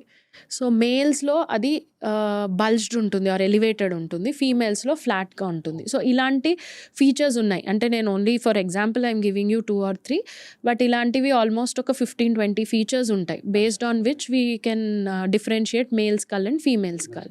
ఒక ఇంజురీ తగిలినప్పుడు ఎంత ఫోర్స్తో అయింది, ఎలా అయింది అనేది కూడా యాక్సెస్ చేస్తారంట ఒక పర్సన్ చనిపోయాక. అది ఎలా పాసిబుల్ అసలు? ఒక ఇంజరీ జరిగినప్పుడు బాడీ మీద based on the type of weapon used, ఎలాంటి వెపన్ యూస్ చేశారు, ఒక నైఫా, ఒక సానా, లేదంటే ఒక హ్యామరా, దాన్ని బట్టి ఇంజరీ ప్యాటర్న్స్ అనేవి వేరీ అవుతాయండి బాడీ మీద. సో అలానే ఎంత ఫోర్స్ యూస్ చేశారు అనే దాన్ని బట్టి కూడా injury pattern will be different. And what is the angle at which they have used the weapon, that is also one more factor. So when we observe the injury based on the pattern, we will decide what is the type of weapon used, elanti enta force use chesaru, elanti angle nunchi weapon ni use chesaru injury create cheyadaniki anedi manam identify chestam. Ippudu manaku skeletal remains dorikini crime scene lo, say mana skull bones anni fractured ga kanpadutunnayi. So we will say that ఏదో blunt force injury అయింది అని చెప్తాం. అంటే ఏదైనా పెద్ద రాయి తీసుకొని తల మీద కొట్టడం కానీ, ఏదైనా హ్యామర్ ఉంటుంది కదా, హ్యామర్ తీసుకొని తల మీద కొట్టడం కానీ, ఇలాంటివి చేసినప్పుడు అలాంటి బ్లంట్ ఫోర్స్ ఇంజరీస్ అనేవి ఫామ్ అవుతాయి బాడీ మీద. అదే ఇప్పుడు ఒక నైఫ్ తీసుకొని మీరు కట్ చేశారనుకోండి, లేదా పొడిచారనుకోండి, నైఫ్తో మీకు అలాంటి ఫ్రాక్చర్స్ అనేవి కనబడవు. So based on the size of the knife, width of the knife ఏదైతే ఉంటుందో దాన్ని బట్టి మీకు ఇంజరీ అనేది కనబడుతుంది అనమాట. సో ఆ ఇంజరీ లెంత్ బట్టి, దాని డెప్త్ బట్టి, ఎంత లోపల వరకు వెళ్ళింది అనే దాన్ని బట్టి, ఎంత ఫోర్స్ యూస్ చేశారు ఆ person to create the injury అనేది ఐడెంటిఫై చేయొచ్చు. అండ్ ఇప్పుడు ఫైర్ యాక్సిడెంట్స్లో లాస్ట్ అంటే ఇక్కడ చూసాను, అది లాస్ట్ టీత్ కాలుతుంది అని చెప్పి. అంటే టీత్ బేసికలీ క్యాల్సిఫైడ్ టిష్యూ అండి. సో అది చాలా హార్డ్ ఉంటుంది. Bones, teeth are the last ones to undergo burning. అంటే ఈవెన్ క్రిమేషన్ జరిగినప్పుడు కూడా అంతే జరుగుతుంది. క్రిమేషన్ జరిగినప్పుడు కూడా ముందు సాఫ్ట్ టిష్యూ, మజిల్స్ ఇవన్నీ కూడా బర్న్ అయిపోతాయి. Last will be the bones or teeth. ఇప్పుడంటే ఎలక్ట్రిక్ క్రిమేటర్స్ వచ్చేసినాయి కాబట్టి within few seconds or minutes the whole body is becoming ashes. But మనం ట్రెడిషనల్ వేలో క్రిమేట్ చేస్తే బాడీస్ని, you might be seeing that a few bones will be left behind. కొన్ని teeth samples కూడా ఉండిపోతాయి, because these can resist higher temperatures of heat that is to which they are expose to. So టీత్లో కూడా మనకి teeth pulp అంటామండి. మనం normally ఎప్పుడైనా మీకు cavity అయ్యేది డీప్గా వెళ్ళింది అనుకోండి, రూట్ కెనాల్ ట్రీట్మెంట్ చేయించుకోండి అంటారు dentist. So that is when your pulp cavity opens up. Pulp cavity is where the blood supply and nerve supply to the teeth is there. So అది open అయినప్పుడు మనకు pain ఎందుకు వస్తుందంటే nerves expose అవుతాయి బయటకి. So ఈ root canal ట్రీట్మెంట్స్లో ఏం చేస్తారు, they pierce these nerve endings using pins and they kill the nerve endings and they will make the teeth non functional అనండి, లేదంటే పల్ప్ క్యావిటీలో ఉన్న నర్వ్స్ అన్నిటిని కిల్ చేసేస్తారు. And then they put a cap, so it becomes a dummy teeth లాగానే. So ఈ nerve, because ఈ nerves pulp cavity లోపల నర్వ్స్, బ్లడ్ వెజల్స్ ఇవి ఉంటాయి కాబట్టి అక్కడి నుంచి మనకి DNA శాంపిల్స్ దొరికే ఛాన్సెస్ ఉంటాయి. సో టీత్ ఒకవేళ మనకి హై టెంపరేచర్స్ వరకు వెళ్ళినా కూడా హీటింగ్, టీత్ మనకి ఇంటాక్ట్ దొరికితే దాని నుంచి DNA తీసి we can identify who is the individual. So that is why teeth are important. Teeth కానీ బోన్స్ కానీ because they are hard tissues, they can resist high temperatures. Chances of getting teeth or bones in the crime scenes are very high. And దాని నుంచి DNA extract చేయడం కూడా is a method by which we can identify who is the individual. When I'm doing research about the topic, so forensic toxicology అని చెప్పి చూసాను. So what is forensic toxicology? So forensic toxicology is basically study of poisons, drugs, or any kind of chemicals and their effect on the human body. And when this effect leads to death of the individual, the samples come to toxicology division in the forensic lab for examination. అంటే ఇప్పుడు మనకి ఏదైనా particular poison consume చేసి person చనిపోయాడు అనుకోండి, autopsy చేశాక visceral శాంపిల్స్ని పంపిస్తారు ల్యాబ్కి ఎగ్జామినేషన్కి. సో ల్యాబ్లో ఎలాంటి పాయిజన్ తీసుకొని చనిపోయాడు అనేది ఐడెంటిఫై చేసి చెప్తాము. Various chemical tests are there, instrumental techniques are there, with the help of which we identify who is the what is the poison which has been used for causing the death. So not only determining what is the poison, okay. Dose అనేది కూడా చాలా important అండి toxicological ఎనాలిసిస్లో. Determining how much of the poison has been consumed, దాన్ని బట్టి కూడా మనం death దానివల్లనే అయిందా, వేరే ఏదైనా రీజన్ ఉందా అనేది చెప్పడానికి పాసిబిలిటీ ఉంటుంది. ఇప్పుడు ఒక కేస్ జరిగిందండి. This was in Bengaluru. ఇద్దరు doctors, they got married in 2024 and they were leading a very happy life. Both of them were there for each other whenever required. ఆ అమ్మాయికి కొన్ని హెల్త్ ఇష్యూస్ ఉండేవి. She was suffering with little gastro intestinal issues. And because her husband was a gastroenterologist, so he was only treating her on a regular basis. So whenever she had stomach pain, he used to give her pantoprazole and paracetamol. So these are common drugs which we also normally take. జ్వరం వచ్చినప్పుడు, ఏమైనా నొప్పి ఉన్నప్పుడు paracetamol తీసుకుంటాము. ఏమైనా gas related issues ఉన్నప్పుడు pantoprazole is one common drug which is consumed. So అలా treat చేస్తూ వచ్చేవాడు అనమాట. Suddenly one day, even before their first marriage anniversary, ఆ అమ్మాయిని తీసుకెళ్ళి తనకి స్టమక్ పెయిన్ వస్తుంది అని చెప్పి, తనకి హాస్పిటల్లో వర్క్ ఉందని అమ్మాయిని తీసుకెళ్ళి వాళ్ళ పేరెంట్స్ ఇంట్లో డ్రాప్ చేసేసాడు. డ్రాప్ చేసేసి he went to the hospital, and then later he came back from the hospital and he went and talked to her very nicely, and he said that okay, pain undi, I can understand, I'll give you the medication, it'll be, it'll come down, repatkalla you will be fine అని చెప్పేసి medicine ఇచ్చేసి he asked her to take rest, and he went into an adjacent room where he was doing his regular work. Next day morning తను వెళ్ళి తనని లేపడానికి try చేసినప్పుడు she was not responding. So immediately they shifted her to the nearby hospital, where the doctors declared her brought dead. క్రిమేషన్కి వెళ్ళాలి, last rites rituals. So the family was like she died because of her health issues. She has been suffering with this health issues even from before the marriage, and the same thing continued, దానివల్లే చనిపోయింది అని they wanted to go ahead with the last rites and rituals. ఈ లోపల చనిపోయిన అమ్మాయి వాళ్ళ అక్క, sister, she came forward and she said that before we go for the last rites and rituals, let us go for post-mortem examination. So parents were not okay with it. Parents were like, ఎందుకు, ఇది natural death అనే తెలుసు కదా మనకి, అంటే disease వల్ల అయిన death అని, వై అటాప్సీ అండ్ ఆల్, మళ్ళీ పోలీస్ ఇన్వాల్వ్మెంట్ ఇవన్నీ ఉంటాయి, ఎందుకు ఇవన్నీ అని చెప్పేసి they discouraged. Even the husband was like, no, I know how they do the post mortem, autopsy వద్దు అని హస్బెండ్ కూడా డిక్లేర్ చేశాడు. But the sister was very adamant. She said, లేదు మనం చేయించాల్సిందే, only after the autopsy we'll go ahead with the cremation. So సరే అని చెప్పి they filed a case in the police station, and then the body was taken for autopsy. Autopsy చేశారు. చేసిన తర్వాత report వచ్చింది. రిపోర్ట్లో everything was like it is a natural death లాగానే వచ్చింది, రికార్డ్ అయింది. సో ఇంకా parents were also expecting the same thing. So immediately they carried out the last rites and rituals, cremation అంతా కంప్లీట్ చేసేసారు ప్రాసెస్. ఈ లోపల ఏమైంది, వాళ్ళు అటాప్సీ చేశాక as a regular procedure visceral శాంపిల్స్ని they send it to the forensic lab for examination. So ఆ samples వెళ్ళినాయి ఫారెన్సిక్ ల్యాబ్కి. ఫారెన్సిక్ ల్యాబ్లో కేసెస్ ఎనీవే లార్జ్ నంబర్లో ఉంటాయి. So by the time the analysis happened and the report came, it took a few months. Report రాగానే in the report there was a shocking revolution. ఏంటి అంటే the girl died because of propofol overdose. Propofol అంటే Propofol is an anesthetic. Basically, it is given as anesthesia before surgeries, and there is a specific dose when anesthesia is given to a patient. Okay. So surgeries చేసేటప్పుడు కూడా ఎనస్థీషియాని మనం ఒక particular డోసేజ్లో ఇస్తారు. ఆ dosage ఎలా determine చేస్తారు? Based on our body weight. So మన body వెయిట్కి తగ్గట్టు డోస్ అనేది డిసైడ్ చేస్తారు. ఓకే. సో ఈ అమ్మాయి కేసులో అలాంటి ఎనస్థెటిక్ అనేది చాలా హై డోసెస్లో తన విసరల్ శాంపిల్స్లో డిటెక్ట్ అయింది.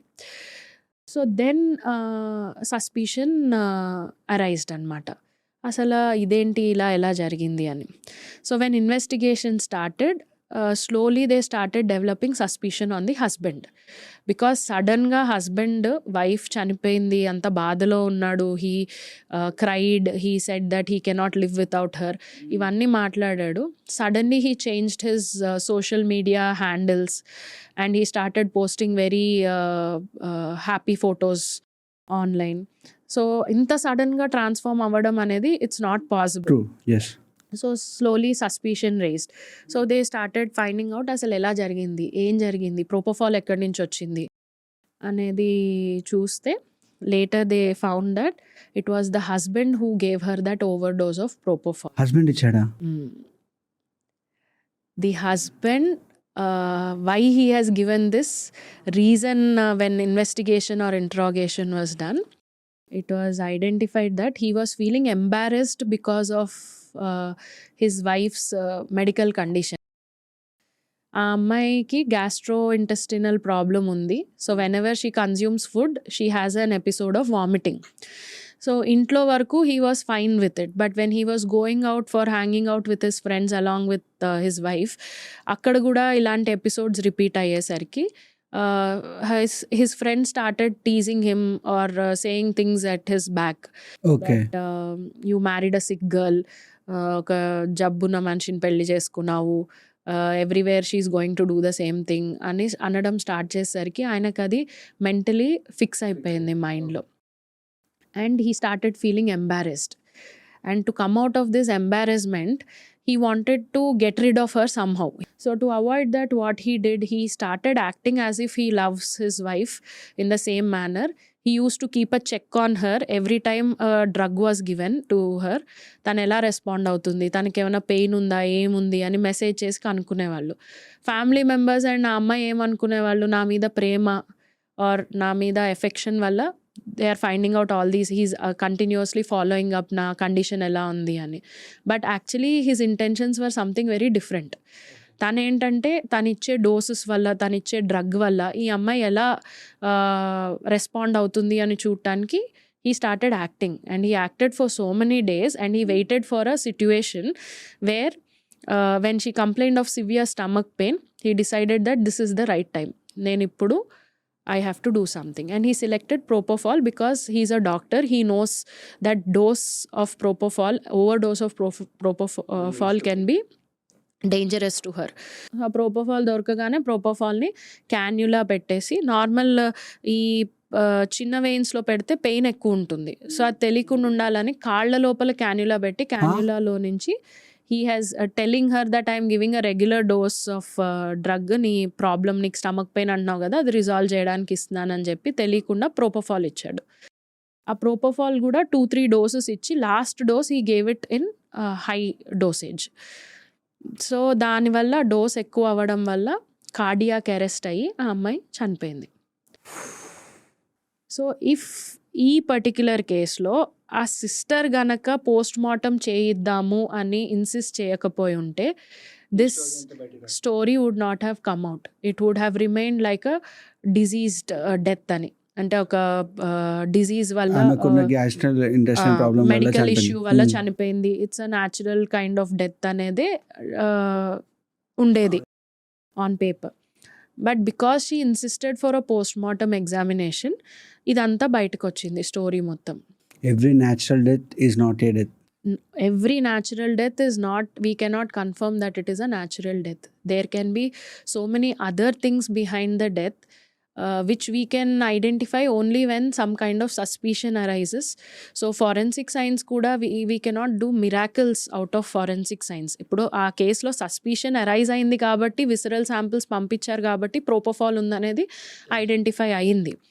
అదర్వైజ్ అది కేసు వెళ్ళకపోయి ఉంటే, అంటే వాళ్ళ సిస్టర్ పోస్ట్ మార్టంకి పంపిద్దామని ఇన్సిస్ట్ చేయకపోయి ఉంటే ఆ కేసు అక్కడికి క్లోజ్ అయిపోయేది. సో ఫారెన్సిక్ సైన్స్ కూడా ఉండి, ఇంత సైన్స్ ఇంత టెక్నాలజీ ఉండి కూడా it would not have helped in giving justice to the victim. So అందుకని డోసేజ్ అనేది కూడా చాలా ఇంపార్టెంట్. సో డోస్ డిటర్మిన్ చేయడం కూడా టాక్సికాలజీ మెయిన్ గోల్ అన్నమాట. ఇన్ కేస్ క్రిమేషన్ అయ్యాక యాషెస్ ఉంటాయి కదా, ఆ యాషెస్ నుంచి కూడా మనం ఐడెంటిఫై చేయొచ్చు ఆ డోసేజ్ ఆఫ్ డ్రగ్ అనేది. డ్రగ్ డోసేజ్ అంటే it depends on the type of the drug. ఇప్పుడు మెటాలిక్ పాయిజనింగ్ జరిగినప్పుడు, అంటే ఆర్సెనిక్ ఒక మెటల్ పాయిజన్, మర్క్యూరీ ఒక మెటల్ పాయిజన్. సో ఆర్సెనిక్ని కూడా హై డోసెస్లో ఇచ్చినప్పుడు it leads to death of the person.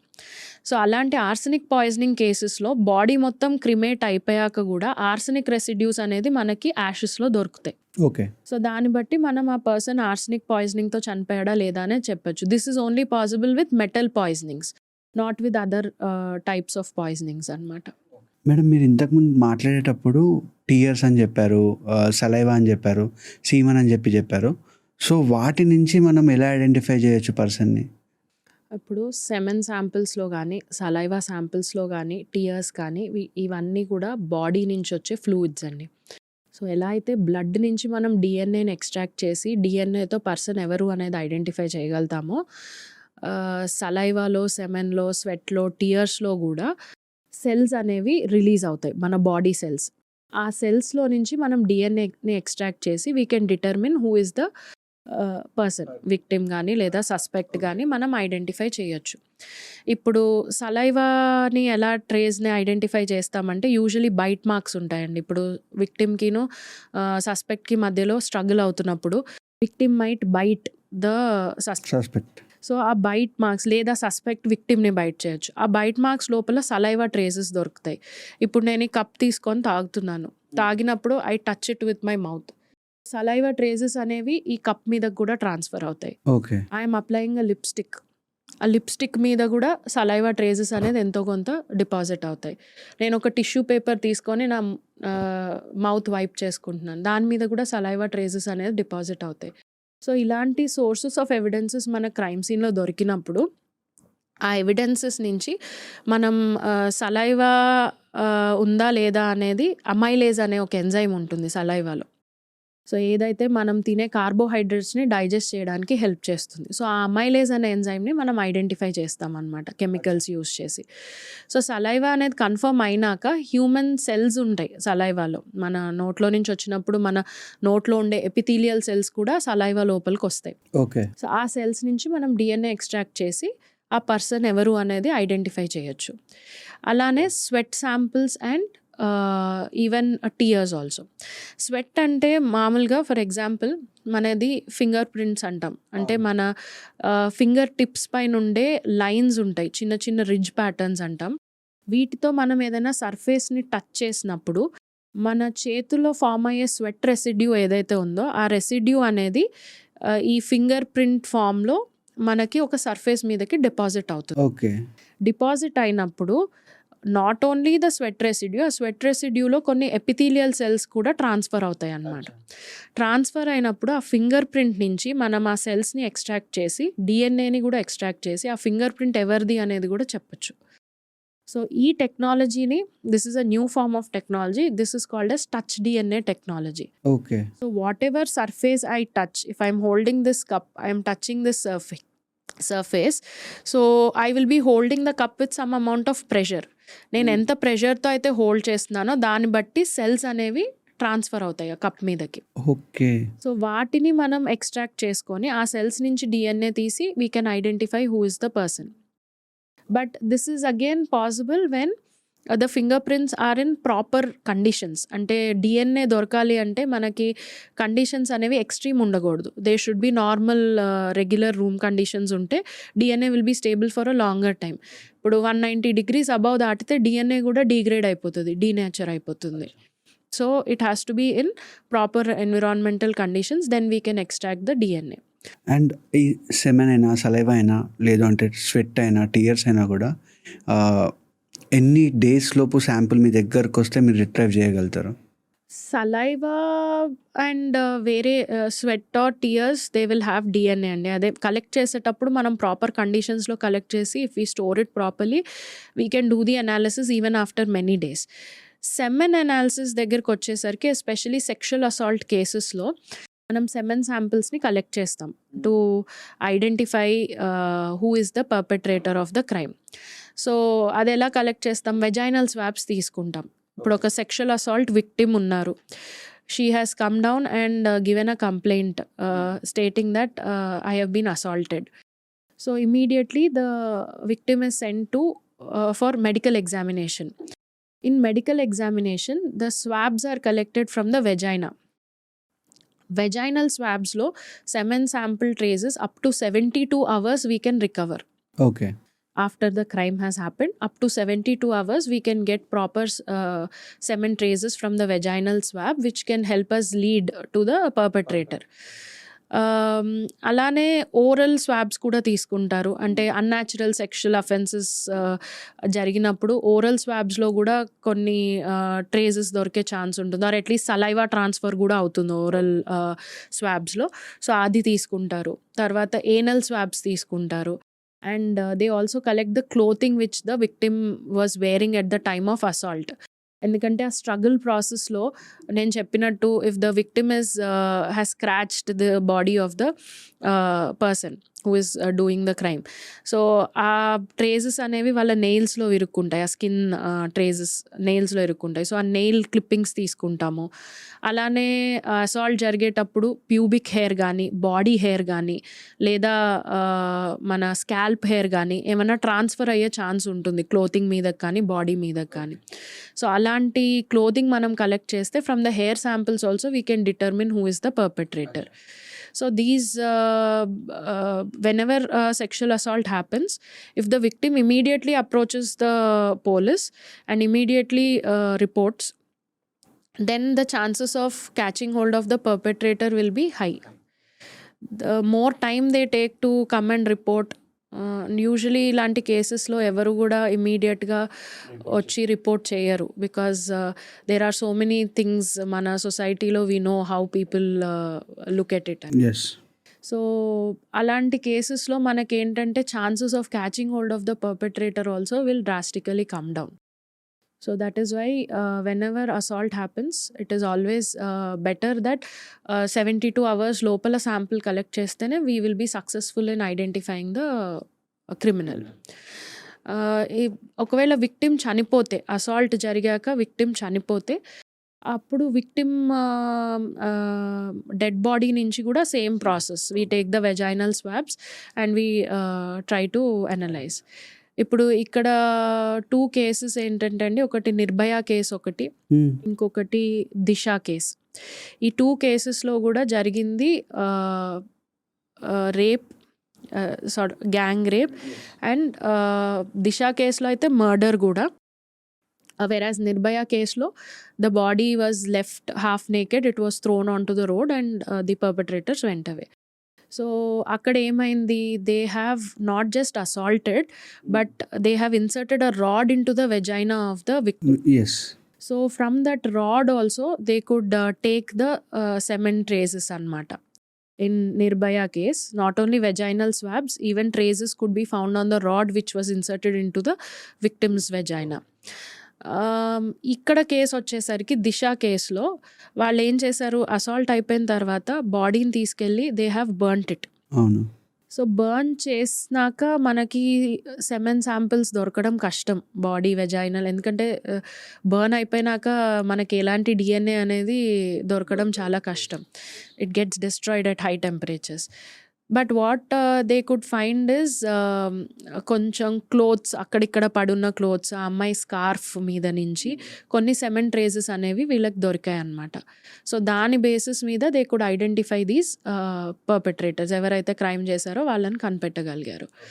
So sexual assaults జరిగినప్పుడు కూడా in all the cases we might not be able to get the semen sample.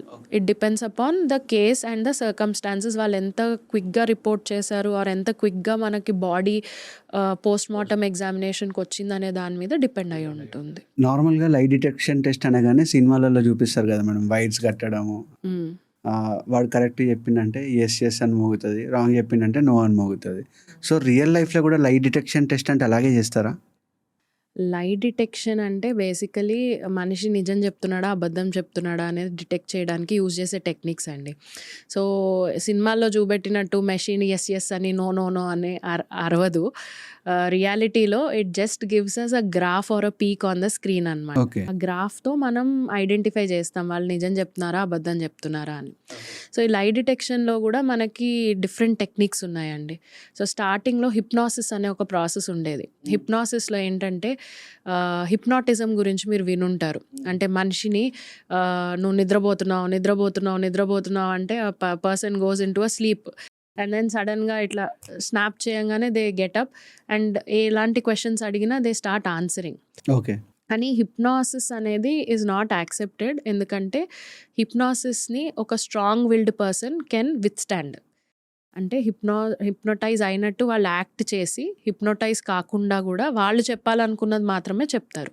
Okay. Because if they are strong willed or strong minded.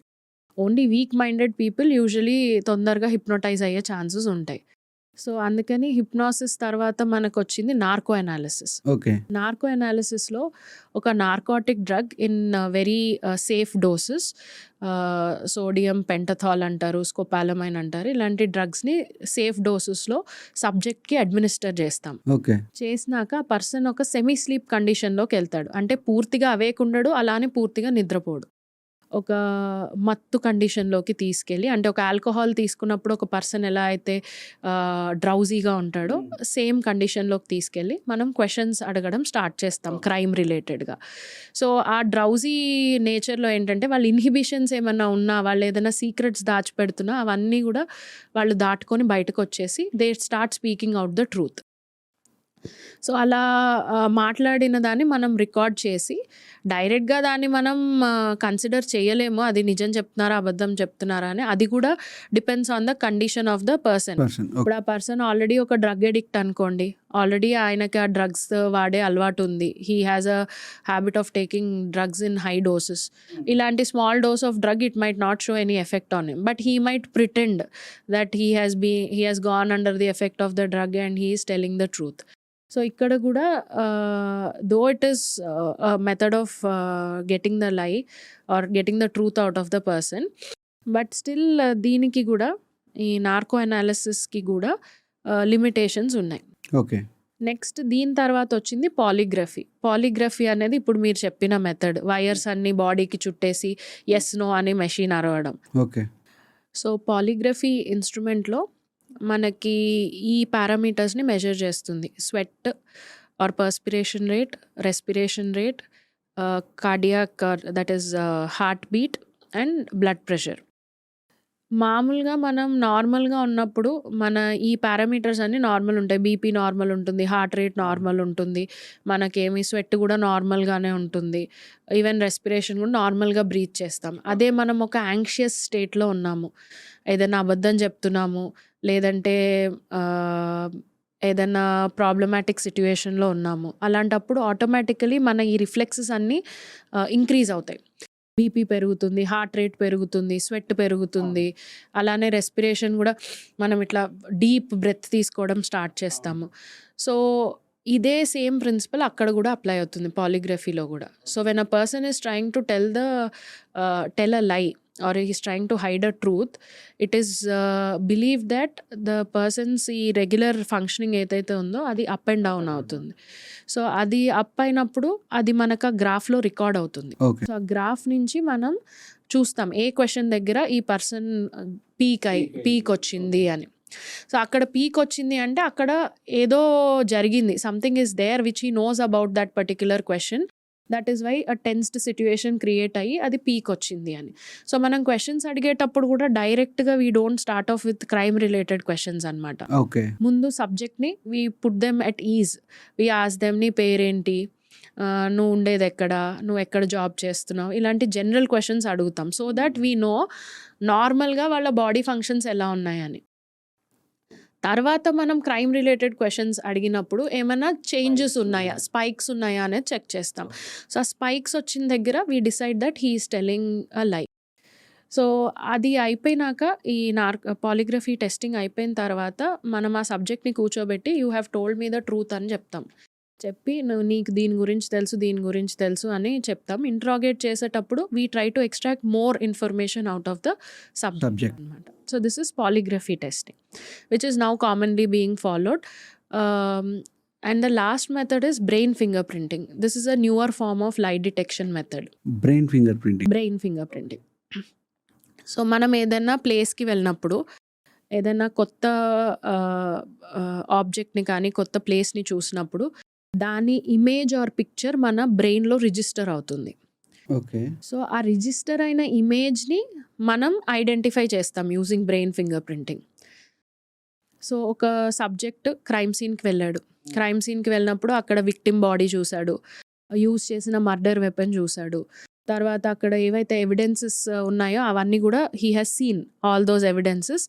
Knowingly unknowingly these pictures or images get stored in his brain. Brain ఫింగర్ ప్రింటింగ్లో ఏం చేస్తారంటే brain యొక్క సిగ్నల్స్ని record చేస్తాం. There is machine which electroencephalogram అంటాము. So there we will be getting a P300 wave అంటాం. Brain related functional waves release చేస్తుంది. ఓకే. సో ఆ బ్రెయిన్ వేవ్స్ని రికార్డ్ చేస్తాం మనం బ్రెయిన్ ఫింగర్ ప్రింటింగ్లో. So what we do is screen మీద క్రైమ్ సీన్లో దొరికిన ఎవిడెన్సెస్ అన్నిటిని ప్లే చేసుకుంటూ వెళ్తాం. ఈ మనిషి మాట్లాడక్కర్లేదు ఈ ప్రొసీజర్లో. మిగిలిన వాటి అన్నిట్లో మనం క్వశ్చన్స్ అడిగితే పర్సన్ ఆన్సర్ చెప్పాలి. బట్ బ్రెయిన్ ఫింగర్ ప్రింటింగ్లో even if the subject doesn't talk, just by showing the images, if he sees an image which he has already registered in his brain, automatically there will be a P300 wave which will get generated. So మనకి ఈసీజీలో ఎలా అయితే ఇలా spikes వస్తాయో అలాంటి spikes ఈఈజీలో కూడా చూస్తాం, ఎంటరోఎన్సెఫెలోగ్రామ్లో కూడా. So దాన్ని బట్టి ఈ పర్సన్కి అసలు ఆ క్రైమ్ సీన్ గురించి ఐడియా ఉందా లేదా అనేది తెలుస్తుంది. Whether he has committed the crime or not అనేది secondary, but whether he was present at the crime scene when the crime has happened is what we can identify first. Okay. ఆ తర్వాత కొన్ని parts ఉంటాయి, అంటే ఇన్వెస్టిగేషన్లో కూడా certain things only the suspect knows. Okay. అంటే murder weapon ఏం use చేశాడు, మర్డర్ వెపన్ ఎక్కడ హైడ్ చేశాడు, డెడ్ బాడీని ఎక్కడ హైడ్ చేశాడు, ఇలాంటివి అందరికీ తెలిసి ఉండదు. అంటే నార్మల్గా మీరో నేనో క్రైమ్ సీన్కి వెళ్తే ఈ డీటెయిల్స్ మనకు తెలియవు. ఓన్లీ ఎవరైతే ఆ క్రైమ్ చేశారో వాళ్ళకి మాత్రమే తెలిసే కొన్ని స్పెసిఫిక్ డీటెయిల్స్ ఉంటాయి. అలాంటి డీటెయిల్స్ మనం చూపెట్టినప్పుడు if he is developing this P300 wave, if he is showing a spike in the EEG, then that shows that he is involved in the crime. Okay. So brain fingerprinting is a newer form of technology which is being tried in the new cases. But with all of these lie detection methods, the problem is these are not readily or directly accepted in the court of law as evidence, because these are psychological aspects. And there are chances that subject to subject they can withstand, or నేను చెప్పినట్టు narco analysis withstand చేయొచ్చు, hypnosis అవ్వకుండా they can take care, or even పాలిగ్రఫీలో కూడా if they are strong willed people they can be very calm. ఇప్పుడు నేను చెప్పినట్టు serial killer కేసెస్లో వాళ్ళు నార్మలీ చాలా కామ్గా ఉంటారు. ఇంకా అలాంటి క్వశ్చన్స్ అడిగినప్పుడు కామ్గా ఆన్సర్ చెప్పారంటే అక్కడ కూడా మనకేం రికార్డ్ అవ్వదు. సో ఈ అన్నీ కూడా మనం we cannot in every case we cannot submit it to the court and court cannot accept it. It is not admissible అనమాట. ఎప్పుడు దీన్ని అడ్మిట్ చేసుకుంటుంది court? When it is acting as a corroborative evidence. Okay. అంటే additional evidence లాగా. Already మనకు idea ఉంది, వేరే evidences ఉన్నాయి, this will act as a supporting evidence, then it is accepted. Okay. Any horrifying cases ma'am? Horrifying అంటే the modus ఆపరెండై are వాళ్ళు ఎలాంటి విక్టిమ్స్‌ని చూస్ చేసుకున్నారో దాన్ని బట్టి కొన్ని కేసెస్ చాలా ప్రాబ్లమాటిక్‌గా ఆర్ సొసైటీలో ఇలాంటి కేసెస్ గూడా అవుతాయా? ఇలాంటి పీపుల్ గూడా ఉంటారా? అనిపించేలాంటి కేస్ ఒకటి చెప్తానండి. This happened in 2025 only. Okay. It happened in Haryana. So a 32-year-old woman, she killed 4 children. 4 children. And the way she killed these 4 children was she drowned them into a tub or drum of water, all the 4 children. And out of these 4 children, one was her own son, who was 3 years old. Own సన్నని చంపి Own son ni champesindi. Then another kid was her own niece, who was 6 years old. And remaining 2 kids were somebody in the vicinity అన్నమాట. 4 kidsని చంపేసి she was behaving as if nothing has happened and she is very normally continuing with her regular everyday activities అన్నమాట. So when she killed her own son, obviously ఫ్యామిలీలో తెలుస్తుంది, అందరికీ అర్థమవుతుంది. So ఇమీడియట్గా police వచ్చి ఇంటర్వ్యూన్ అయినప్పుడు the family started complaining of black magic or occult practices లాంటివి, సూపర్స్టిషియస్ బిలీవ్స్ ఇవన్నీ ఉన్నాయి ఈ కేసులో ఇన్వాల్వ్డ్. ఎందుకంటే చంపిన 4 కూడా ఆ అమ్మాయి ఒక పర్టిక్యులర్ డేట్లో చంపింది. అంటే డేట్ అంటే as per the lunar calendar Ekadashi okay. was the day when she has killed all these 4 kids. When that woman was questioned, she told that why did you kill the other kids outside ante the only answer she gave was, I had an urge to kill those children who are more beautiful than my ఆ? వాళ్ళ children కన్నా beautiful ఉందని చెప్పి చంపేసింది. వాళ్ళ పిల్లల కంటే బ్యూటిఫుల్గా ఉన్న వాళ్ళని తనకు చంపాలనిపిస్తుందని చెప్పింది. Oh my God. So that is how she has killed the other kids. And when she was questioned, why did you kill your own son? Annappudu, when she was killing the other child, her son has seen her killing the child. So she was doubtful that he might tell it out. So she killed her own son.